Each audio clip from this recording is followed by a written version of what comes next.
Headed home, I dug her out, then I made her one of my aces. Marijuana fragrance, this tree here is outrageous. Want me to play in your city? Send an email to my agent.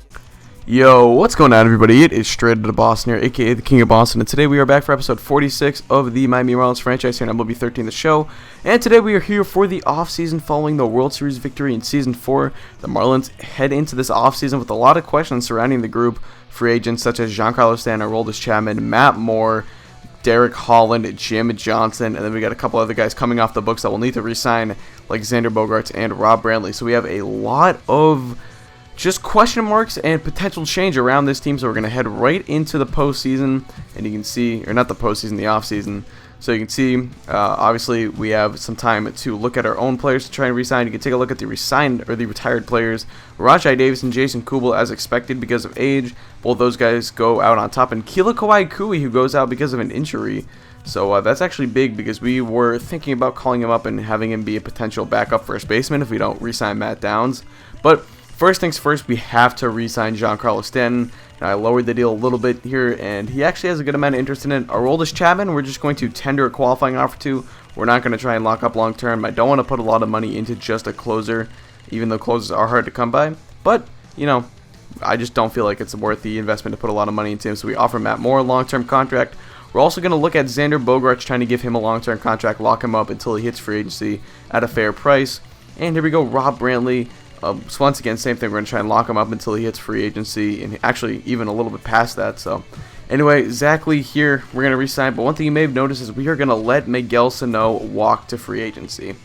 Now, this is a very controversial move, but we need to save money to re-sign Aroldis Chapman and Giancarlo Stanton, and I value them way more than I value Miguel Sano, even though Sano is only 23 years old and he has so much potential. And I know I can go over the budget, but I don't want to go so far over the budget that's a little bit cheap, and that we could not be able to fill out the rest of our roster if we had to let guys walk and such. So it just helps us if we stay closer to kind of the salary limit for us. So we're going to let Miguel Sano walk.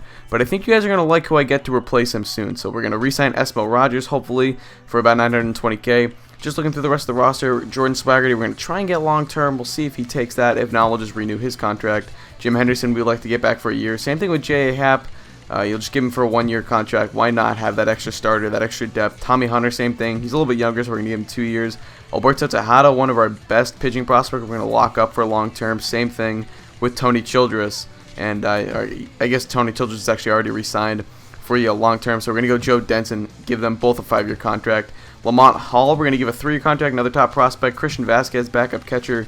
He'll get 2 years. Phil Koch, give him a 1-year deal. Why not?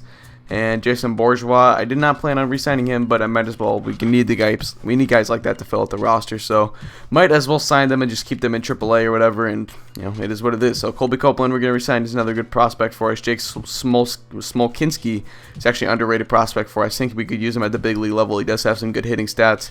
Couple relievers here. You saw Burke Badenop get a 1-year deal. He is not a very high overall, but he does seem to always have such good stats at the end of the year. I think he won the Cy Young one year in like season 2 or 3 by going 10-0 or something like that at the bullpen.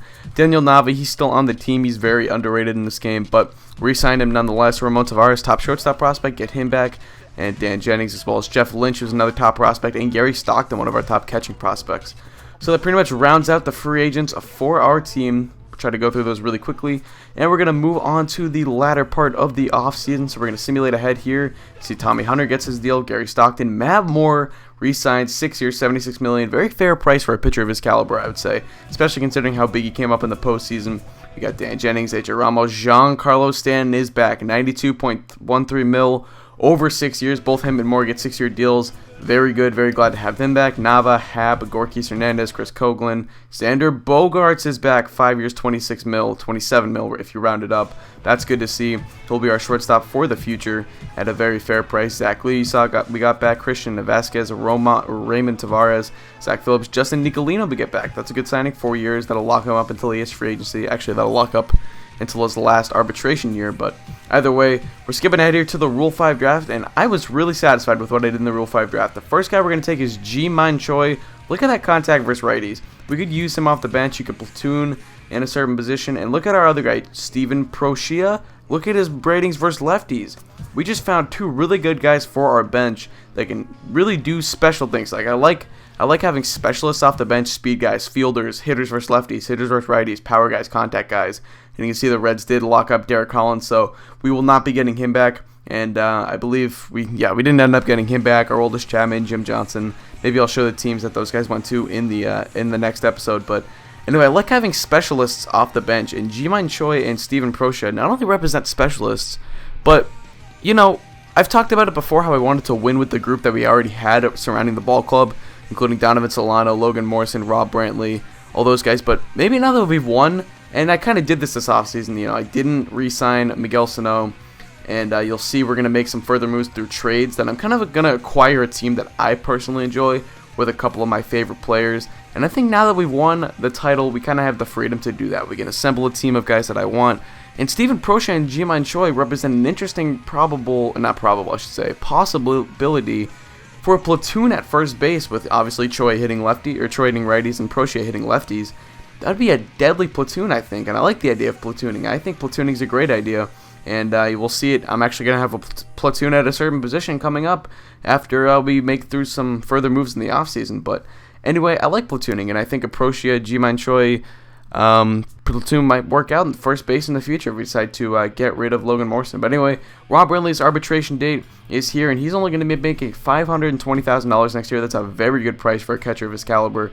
So we'll be getting him back. We'll try to lock him up long term, maybe the following year. I do believe he's soon to hit free agency. But anyway, we're simming through the rest of the offseason here. About to get into February, actually the end of February. So we're going to go renew the contracts of Jordan Swaggerty, who did not take our long-term offer. Go the minimum on him, as well as Ji-Man Choi, our Rule 5 draft pick, who I believe is auto-generated. I'm not too sure. Actually, that doesn't sound like an auto-generated name, quite frankly. So here's our first trade. We're going to be getting rid of David Price. We're going to get Matt Harrison and Avisail Garcia. Harrison, bit cheaper, 1-year deal. Price, too pricey. I just couldn't keep him along with Matt Moore. I was way over the budget. I had to get rid of one of them, and I chose Moore over Price. So we're also going to trade for Jose Iglesias and Glenn Sanchez. We're going to give up our top second base prospect for them. And we're going to deal Jorge Soler, Zach Lee, and Esmel Rogers for Luis Gonzalez, a 91 overall, 21-year-old rookie closing pitcher who will be our oldest Chapman's replacement. And we're also going to get J.J. Hoover and Luke Gregerson. So I really like those moves. Like I said, I didn't want to keep Price and Moore because that was just too pricey for me. Harrison represents a 1-year deal. He'll be going into free agency next year. So that comes off the books. And Harrison's a very good player in franchise mode in this game. It seems like every franchise, he has incredible stats. And he is at a sub-3 ERA every season in this franchise up until the last season. So I have a ton of confidence that Harrison can do exactly what Price did for us last year and provide a very good, solid 2 pitcher for us. He'll probably he's going to go down to 4 in the rotation, as you can see, but that's fine. Anyway, I'm also going to claim some guys off waivers here. You can just see that was to fill out the roster. And as for the Avisail Garcia part of it, he's going to platoon in left field with Christian Yelich this year. And you can see we enter this coming season with only the 24th overall team. I was surprised by that, but either way, he's going to platoon with Christian Yelich in left field. Vinny Machado is going to take over full-time in center as we traded Jorge Soler for Luis Gonzalez. I just did not need Jorge Soler at that point. I really wanted to move forward with the Stanton, Machado, Yelich outfield.